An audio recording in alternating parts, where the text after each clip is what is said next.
होळीनिमित्त Thane police सतर्क, चौकाचौकात मद्यपी वाहन चालकांविरोधात कारवाई होणार। होळी आणि धुलीवंदन निमित्ताने हुल्लडबाज वर्गाकडून फुगे फेकणे, मद्यप प्राशन करून वाहन चालवणे असे प्रकार घडत असतात। या प्रकारांना आळा घालण्यासाठी ठाणे पोलीस सतर्क झाले आहेत। संपूर्ण पोलीस आयुक्तालयात मोठ्या प्रमाणावर बंदोबस्त ठेवण्यात येणार आहे।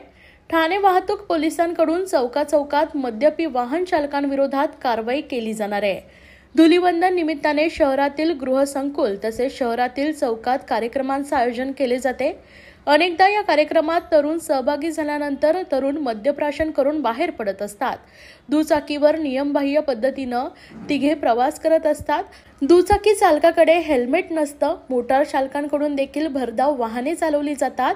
या प्रकारामुळे इतर वाहन चालकांच्या तसेच पादचाऱ्यांच्या जीवावर देखील बेतण्याची शक्यता असते। याकरता ठाणे पोलीस सज्ज झाले। संपूर्ण ठाणे पोलीस आयुक्तालयात या निमित्ताने चोख असा पोलीस बंदोबस्त ठेवण्यात येणार आहे।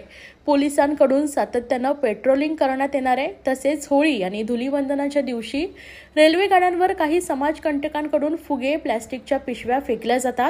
या प्रकारामुळे रात्री गर्दीच्या वेळेत रेल्वे गाड्यांमध्ये दारात उभ्या राहणाऱ्या प्रवाशांना गंभीर दुखापत होण्याची शक्यता असते। या प्रकारांना आळा घालण्यासाठी ठाणे लोहमार्ग पोलीस सतर्क झालाय। मद्य पिऊन वाहने चालवण्यावर वाहने चालकांविरोधात श्वास विश्लेषण यंत्राद्वारे कारवाई करण्यात येणार आहे। वाहतूक पोलिसांकडे सध्या 46 श्वास विश्लेषक यंत्र आहे। तसेच दुचाकीवर तिघांचा प्रवास विना हेल्मेट दुचाकी चालवणाऱ्यांवर कारवाई केली जाणार असल्याची माहिती पोलिसांनी दिली आहे।